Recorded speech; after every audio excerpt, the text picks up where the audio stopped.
ആദ്യമേ പരിശുദ്ധ അമ്മയ്ക്കും തിരുകുമാരനും കോടാനുകോടി നന്ദി ആദ്യമേ ഞാൻ അർപ്പിക്കുകയാണ്. എൻ്റെ പേര് മിനി. ഞാൻ തിരുവനന്തപുരം ജില്ലയിൽ കാട്ടാക്കടയ്ക്കടുത്തു നിന്നാണ് വരുന്നത്. എനിക്ക് 1 വർഷം മുമ്പ് ഒരു ബ്ലീഡിങ്ങിൻ്റെ പ്രശ്നം, യൂട്രസ് സംബന്ധമായ ഒരു രോഗം, മുഴ കാരണം ബ്ലീഡിങ് നിൽക്കാത്ത തരത്തിൽ ഞാൻ ക്ഷീണിച്ച് അവശയായ ഒരവസ്ഥയുണ്ടായിരുന്നു. അന്നേരം ഇവിടെ കൃപാസനത്തിൽ വന്ന് ഉടമ്പടി എടുത്ത് വന്ന എൻ്റെ ഒരു കൂട്ടുകാരി ഇവിടെ വന്ന പ്രാർത്ഥനയെക്കുറിച്ചും ഇവിടുത്തെ ഉടമ്പടിയെക്കുറിച്ചുമൊക്കെ എൻ്റെ അടുത്ത് അറിയിക്കുകയും അപ്പം ഞാൻ ജസ്റ്റ് ഒന്ന് പറഞ്ഞ് ഞാൻ ഇവിടെ വന്നോളാം, എൻ്റെ രോഗം ഒന്ന് മാറ്റണേ എന്ന് ഞാൻ പറയുകയുണ്ടായി. അത് കഴിഞ്ഞ് ഞാൻ ഹോസ്പിറ്റലിലായി, DNC എല്ലാം കഴിഞ്ഞ് പിന്നെ അവർ ഗുളികയൊക്കെ തന്നു. അത് കഴിച്ചിട്ടും എനിക്ക് ബ്ലീഡിങ് നോർമലായില്ല.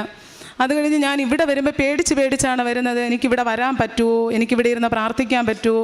കഴിഞ്ഞ 2023 ഓശാന ഞായറാഴ്ചയുടെ പിറ്റേ ദിവസമാണ് ഞാൻ ആദ്യമായി കൃപാസനത്തിലെത്തുക. അപ്പോൾ വരുന്ന വഴി തന്നെ എനിക്ക് കൃപകളാണ് പരിശുദ്ധ അമ്മ തന്നുകൊണ്ടിരുന്നത്.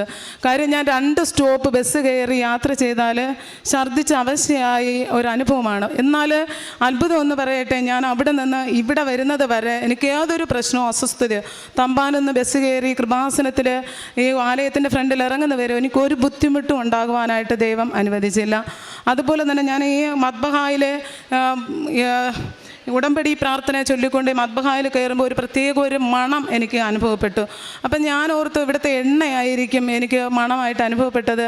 എന്നാൽ ഞാൻ എന്തോ ഒരു മണം, നല്ലൊരു മണമല്ലേ എന്നൊക്കെ മനസ്സിൽ ചിന്തിച്ച് വീട്ടിൽ വന്ന് എൻ്റെ കൂടെ വന്നവരുത്ത് ആദ്യം ഞാൻ വീട്ടിൽ ചെന്ന് ഈ തൈലം എടുത്ത് മണപ്പിച്ച് നോക്കി. അപ്പോൾ ഏതായാലും ഒരു മണവും അതിനില്ല. അപ്പോൾ എൻ്റെ കൂടെ ഉള്ളവരടുത്തൊക്കെ ഞാൻ ചോദിച്ചു, എടാ എൻ്റെ കൂടെ വന്ന് നിങ്ങൾ മദ്ബഹായിൽ കയറിയല്ലോ, നിങ്ങൾക്ക് ഇങ്ങനെ ഒരു മണം അനുഭവപ്പെട്ടോ? അപ്പം അവർ പറയുന്നില്ല. എന്നിട്ടത് എനിക്ക് ആ മണം മാറുന്നില്ല. ഇടയ്ക്കിടയ്ക്ക് ദേവാലയത്തിൽ ചെല്ലുമ്പോഴും പ്രാർത്ഥന ചൊല്ലുമ്പോൾ വിശുദ്ധ കുർബാനയ്ക്ക് നിൽക്കുമ്പോഴും ഒക്കെ ഈ മണം അനുഭവപ്പെട്ടുകൊണ്ടിരുന്നു. അപ്പോൾ അതൊരു പ്രത്യേക അനുഭവമാണ്. അത് കഴിഞ്ഞ് ഞാൻ എൻ്റെ ബ്ലീഡിങ് പിന്നെ ഇപ്പോൾ 1 വർഷം കൊണ്ട് നോർമലായിട്ട് പോകാനായിട്ട് ദൈവം അനുവദിച്ചു. അടുത്തതായി എൻ്റെ ഈ ഉടമ്പടി എടുത്തതിന് ശേഷം എൻ്റെ പപ്പയെ പോലെ സ്നേഹിക്കുന്ന ഒരു മാമനാണ്. എൻ്റെ വീട്ടിന് കുറച്ച് 2 കിലോമീറ്റർ അപ്പുറമാണ്. മാമന് പെട്ടെന്ന് ഒരു രോഗം വരികയും മഞ്ഞപ്പിത്തം കൂടിയിട്ട് TBയുടെ പ്രശ്നമാണെന്ന് പറഞ്ഞ് മാമ അബോധാവസ്ഥയിലായി. അപ്പോൾ 1.5 വർഷം മുൻപാണ്. അതായത് മാമന് പെട്ടെന്ന് ഇങ്ങനെ അബോധാവസ്ഥയിലായപ്പോഴത്തേക്ക് ഞാൻ ഈ ഉടമ്പടി എടുത്തിട്ട് വീട്ടിൽ ചെന്ന സമയത്ത് ഞാൻ പെട്ടെന്ന് ഈ ഉടമ്പടി തൈലവും ഉപ്പുമൊക്കെ കൊണ്ടുപോയി മാമൻ്റെ ദേഹത്തൊക്കെ പുരട്ടിയിട്ട് ഞാനിങ്ങനെ പെട്ടെന്ന് പറഞ്ഞു, എൻ്റെ അമ്മേ മാതാവേ, കൃപാസന അമ്മേ, ആ മാമൻ സുഖമായാൽ ഈ ദേവാലയത്തിൽ കൊണ്ടുവന്ന് മാമനെ നിർത്തിക്കൊണ്ട് ഞാൻ ഇവിടെ സാക്ഷ്യം പറയും എന്ന് എൻ്റെ മനസ്സിൽ ഉറപ്പിച്ചു. അതിൻ്റെ ഫലമായി മാമന് മാമന് ഓക്സിജൻ കൊടുത്തിട്ട് ഉയർ വഴിയാണ് മാമന് ആഹാരം തന്നെ കൊടുത്തിരുന്നത്. മാമൻ രക്ഷപ്പെടൂല എന്ന് പലരും ലോകം മുഴുവനും പറഞ്ഞപ്പോഴും പരിശുദ്ധ അമ്മ കൂടെയായിരുന്ന് മാമനെ സൗഖ്യപ്പെടുത്തുവാനായിട്ട് പ്രത്യേകം പരിശുദ്ധ അമ്മയ്ക്കും തിരുകുമാരനും പ്രത്യേകം നന്ദി പറയുന്നു. ഇവിടെ മാമൻ എത്തിച്ചേരുവാനായിട്ട് ദൈവം ഇടയാക്കിയതിനും നന്ദി പറയുന്നു. അടുത്തതായിട്ട് എൻ്റെ മകൻ +2 കഴിഞ്ഞ് TTC ആണ് പഠിക്കാൻ പോയത്. അത് കഴിഞ്ഞ് അവൻ്റെ ആദ്യത്തെ പ്രാവശ്യം കേറ്ററ്റ് എഴുതി പഠിച്ചുകൊണ്ടിരിക്കുമ്പോൾ തന്നെ കേറ്ററ്റ് എഴുതി കിട്ടിയില്ല. അടുത്ത് ഞാനിവിടെ ഉടമ്പടിയിൽ 2ാമത്തെ ഉടമ്പടി പുതുക്കാൻ വന്നപ്പോഴത്തേക്ക് ആ നിയോഗം വെച്ച് പ്രാർത്ഥിച്ചു. അതിൻ്റെ ഫലമായിട്ട് ഞാനിവിടെ അവിടെ നിന്ന് പോകുമ്പോൾ തന്നെ അവൻ എൻ്റെ അടുത്ത് വന്ന് പ്രാർത്ഥിക്കണം അമ്മ.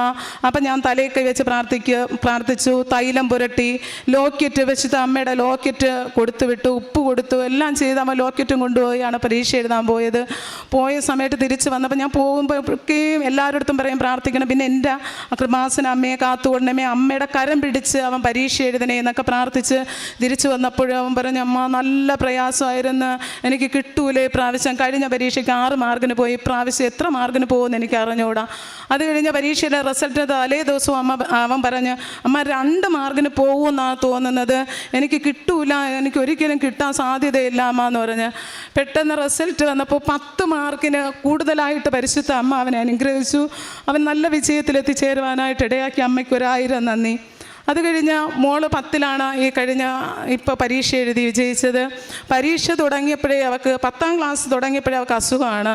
ഓണപ്പരീക്ഷയ്ക്ക് യൂറിനറി ഇൻഫെക്ഷനായിട്ട് 3 പരീക്ഷ അവിടെ പോയി എഴുതി തീർത്തന്നേ ഉള്ളൂ. തിരിച്ച് വന്നപ്പം മൂത്രം ബ്ലഡിൻ്റെ കളറിൽ വരെ ആയി. പെട്ടെന്ന് സ്കാൻ ചെയ്തു, എന്തോ പ്രശ്നമുണ്ടെന്നൊക്കെ പറഞ്ഞു. പക്ഷേ അതിലൊന്നും യാതൊരു പ്രശ്നവുമില്ല, ഇവിടെ വെള്ളം കുടിക്കാത്തതിൻ്റെ പ്രശ്നമാണെന്ന് ഡോക്ടർ പറഞ്ഞു. അത് കഴിഞ്ഞ് ക്രിസ്മസ് പരീക്ഷ വന്നു. ക്രിസ്മസ് പരീക്ഷയ്ക്ക് ബ്ലഡിൻ്റെ അളവ് കുറഞ്ഞ് അതും പരീക്ഷയ്ക്ക് നല്ല 2-3 വിഷയങ്ങളൊന്നും എഴുതാനായിട്ട് സാധിച്ചില്ല. കെമിസ്ട്രി വെറും 7 മാർക്ക് വാങ്ങിയിട്ടാണ് വന്നത്. ഞാൻ പരിശുദ്ധ അമ്മയോട് പറഞ്ഞു, അമ്മേ ഇനി നീ സഹായിച്ചാലേ ഉള്ളൂ. അമ്മ കൃപാസനത്തിലെ അമ്മ അത്ഭുതം പ്രവർത്തിക്കുന്ന കാനായിലെ അത്ഭുതം അവളുടെ പരീക്ഷയിൽ കൂടെയായിരുന്നു. അമ്മ കരം പിടിച്ച് അവളെ പരീക്ഷ എഴുതിപ്പിക്കണം. അവളും എല്ലാ ദിവസവും ഈ നോമ്പ് ദിവസങ്ങളിലെല്ലാം നമ്മുടെ മലങ്കര കത്തോലിക്ക പള്ളിയാണ്, എല്ലാ ദിവസവും 50 ദിവസവും കുരിശിൻ്റെ വഴി പ്രാർത്ഥനയൊക്കെ ഉണ്ടായിരുന്നു. എല്ലാ പ്രാർത്ഥനകളും അവളാണ് തുടങ്ങിയത്. എല്ലാ ദിവസവും നേരത്തെ പോയി വിശുദ്ധ കുർബാനയിലെല്ലാം പങ്കെടുത്ത് പ്രാർത്ഥിച്ചു. റിസൾട്ട് വന്നു. പരീക്ഷയിൽ എല്ലാ ദിവസവും അവൾ മാതാവിൻ്റെ ലോക്കറ്റും എണ്ണയും എല്ലാം കൊണ്ടാണ് പോയി പ്രാർത്ഥിച്ചത്, പരീക്ഷ എഴുതിയത്. അവൾ വരുന്നത് വരെ അമ്മയുടെ മുമ്പിൽ തിരി കത്തിച്ചു വെച്ചു ഞാൻ പ്രാർത്ഥിച്ചുകൊണ്ടേയിരുന്നു. തിരിച്ച് എല്ലാ ദിവസവും വരുമ്പോൾ നല്ല കുഴപ്പമില്ല അമ്മ എല്ലാം എഴുതി എന്ന് പറഞ്ഞു. റിസൾട്ടിൽ ഗ്രേസ് മാർക്ക് പോലും വേണ്ടാതെ ഫുൾ എപ്പിസോഡ് പാസ്സാകുവാനായിട്ട് പരിശുദ്ധ അമ്മ ഇടയൊക്കെ അത് അമ്മയുടെ അത്ഭുതം തന്നെയാണ്. അമ്മയ്ക്കും തിരുകുമാരനും 1000 നന്ദി. അതുപോലെ തന്നെ പല അനുഭവങ്ങൾ, എനിക്ക് എന്തെങ്കിലും എവിടെ വേദന എടുത്താലും അപ്പം ഞാൻ കൃപാസന അമ്മയുടെ തൈലം പുരട്ടും. ആ സെക്കൻഡിൽ എനിക്ക് മാറുന്ന അനുഭവമാണ്. അതുപോലെ എനിക്ക് ഇവിടെ വന്നതിന് ശേഷം നേരത്തെയൊക്കെ ഞാൻ ജസ്റ്റ് ബൈബിൾ വായിക്കും പ്രാർത്ഥനയ്ക്ക് ഇരിക്കുമ്പോൾ മാത്രം. ഇപ്പം എനിക്ക് കിട്ടുന്ന സമയങ്ങളിലൊക്കെയും ചില സമയങ്ങളൊക്കെ അലസത തോന്നുവാണെങ്കിലും അരമണിക്കൂറല്ല ചിലപ്പോൾ 1 മണിക്കൂറിൽ കൂടുതൽ വരെ ബൈബിൾ വായിക്കാനായിട്ട് എന്നെ പറ്റുന്നുണ്ട്. മുന്നേ ഇന്ന് എനിക്ക് കുമ്പസാരം എന്ന കൂതാശ ഒരു 4 മാസം 5 മാസമൊക്കെ കൂടുമ്പം പലപ്പോഴും കുമ്പസാരിക്കണമെന്ന് തോന്നുമ്പോൾ മടിയാണ്. എന്നാൽ ഇപ്പോഴ് 2 ആഴ്ച കൂടുമ്പോൾ 1 മാസം കൂടുമ്പോൾ ഒക്കെ ഇവിടെ ഉടമ്പടി എടുത്തതിന് ശേഷം ഇങ്ങനെയൊക്കെ ഉള്ളൊരു മാറ്റങ്ങൾ എൻ്റെ അനുഭവത്തിലുണ്ട്. അതുപോലെ ഉടമ്പടി പ്രാർത്ഥന ഞാൻ ഒരിക്കലും മുടക്കിയിട്ടില്ല. എൻ്റെ അടുത്ത് പ്രാർത്ഥനാ സഹായം ആവശ്യപ്പെടുന്ന എല്ലാവർക്കും വേണ്ടി ഞാൻ പ്രാർത്ഥിക്കുന്നുണ്ട്. അമ്മയുടെ കാര്യം പറ്റുന്ന തരത്തിൽ കൃപാസന മാതാവിനെ കുറിച്ച് കൂടുതൽ മറ്റുള്ളവർക്ക് പകർന്നു കൊടുക്കുവാനായിട്ട് എൻ്റെ വാക്കിലൂടെയും അതുപോലെ കൃപാസനം പത്രം ആശുപത്രിയിലും ചുറ്റുമുള്ളവർക്കൊക്കെയും അമ്മയെക്കുറിച്ചുള്ള അത്ഭുതങ്ങൾ പകർന്നു കൊടുത്തുകൊണ്ട് അവർക്ക് കൊടുക്കുന്നുണ്ട്. അതുപോലെ എൻ്റെ വീട്ടിൻ്റെ അടുത്ത് 1-2 കുടുംബമുണ്ട്, ഒരുപാട് പാവപ്പെട്ടവർ, ഒരു നിവൃത്തിയില്ല. അപ്പോൾ എൻ്റെ ഇല്ലായ്മയെന്ന് പോലും പലപ്പോഴും എനിക്ക് ഇല്ലാത്ത കാര്യം എനിക്ക് പറ്റാത്ത കാര്യം ഞാൻ അവർക്ക് ചെയ്തു കൊടുക്കുന്നുണ്ട്. ഒരു കൊച്ചിന് പഠിക്കുവാനായിട്ട് ഫീസ് അടയ്ക്കാൻ നിവൃത്തിയില്ലാതിരുന്ന സമയത്ത് എൻ്റെ മോൻ്റെ ഫീസ് അടച്ചില്ല എന്നിട്ട് പോലും അവന് കുറച്ച് പൈസ കൊടുത്ത് എനിക്ക് സഹായിക്കാനായിട്ട് സാധിച്ചു. ഇങ്ങനെ ഇതൊക്കെ പരിശുദ്ധ അമ്മ വഴി ചെയ്യാൻ പറ്റുന്ന കാര്യങ്ങളാണ്. അമ്മയ്ക്കും തിരുകുമാരനും 1 കോടി നന്ദി പറഞ്ഞുകൊണ്ട് ഞാൻ നിർത്തുന്നു. യെശയ്യാ പ്രവാചകന്റെ പുസ്തകം 30:20 തിരുവചനങ്ങൾ അരുളി ചെയ്യുന്നു, കർത്താവ് നിനക്ക് കഷ്ടതയുടെ അപ്പവും ക്ലേശത്തിൻ്റെ ജലവും തന്നാലും നിന്റെ ഗുരു നിന്നിൽ നിന്ന് മറഞ്ഞിരിക്കുകയില്ല, നിന്റെ നയനങ്ങൾ നിന്റെ ഗുരുവിനെ ദർശിക്കും. ഓരോരുത്തരുടെയും അനുഭവങ്ങൾ വ്യത്യസ്തമാണ്. ഈ മകൾക്ക് ഓപ്പറേഷൻ പറഞ്ഞിരുന്നത് മരുന്ന് കഴിച്ചിട്ടും കുറയാതിരുന്ന ബ്ലീഡിംഗ് ഒക്കെ ഇവിടെ വന്നതിന് ശേഷം എങ്ങനെ അത് ഇപ്പോൾ നോർമലാകുന്നു, 1 വർഷമായിട്ട് നോർമലാകുന്നു ആയിരിക്കുന്നു എന്നാണ് നാം കേട്ടത്. അതോടൊപ്പം തന്നെ അമ്മയുടെ സുഗന്ധ അഭിഷേകം അത് ഒട്ടുമിക്ക സാക്ഷ്യങ്ങളിലും നമുക്ക് കേൾക്കാൻ സാധിക്കുന്നുണ്ട്. അമ്മ 2004 ഡിസംബർ 7 ബഹുമാനപ്പെട്ട VP ജോസഫ് അച്ഛനാണ് പ്രത്യക്ഷപ്പെട്ടതെങ്കിൽ ഇന്ന് അമ്മ ഓരോ കുടുംബങ്ങളിലേക്കും വരികയാണ്, നമ്മുടെ കൂടെ വരികയാണ്. എത്രയോ സാക്ഷ്യങ്ങളാണ് അമ്മയെ കണ്ടു എന്ന് പറയുന്നത്, സ്വപ്നത്തിലൂടെ അമ്മ സംസാരിച്ചു എന്ന് പറയുക, അമ്മയുടെ സുഗന്ധ അഭിഷേകം കിട്ടി എന്ന് പറയുക. അങ്ങനെ തീർച്ചയായും ജീവിക്കുന്ന സാന്നിധ്യമായിട്ട് നാം ഈ ആലയത്തിൽ ഇരുന്ന് പ്രാർത്ഥിക്കുമ്പോഴും ഇവിടെയും അമ്മ ജീവനുള്ള അമ്മയായിട്ട് നിൽപ്പുണ്ട്. നമുക്ക് നമ്മുടെ ഹൃദയ വിചാര വികാരങ്ങൾ നാം പങ്കുവയ്ക്കുമ്പോൾ ജീവിക്കുന്ന അമ്മയോടാണ് പറയുന്നതെന്ന് നമുക്ക് എപ്പോഴും ഓർക്കാൻ നമുക്ക് ആ ഒരു മനസാന്നിധ്യത്തോടെ വേണം നാം പ്രാർത്ഥിക്കുവാൻ. അപ്പോൾ നമ്മുടെ ജീവിതത്തിലെ കഷ്ടതകൾ, ബുദ്ധിമുട്ടുകൾ, പിന്നീട് ഈ മകൾക്ക് പിന്നീട് ഇവിടെ പറഞ്ഞ ഓരോ കാര്യങ്ങൾ, തൻ്റെ മകൻ്റെ കാര്യം, അതുപോലെ മകളുടെ എക്സാമൊക്കെ കഴിഞ്ഞ് റിസൾട്ടൊക്കെ വന്ന അവസരങ്ങളാണിത്. അപ്പോൾ ഒത്തിരിയേറെ മാതാപിതാക്കൾ തങ്ങളുടെ മക്കളുടെ SSLC റിസൾട്ടിൻ്റെയൊക്കെ കാര്യം ഇവിടെ പറയുന്നുണ്ട്.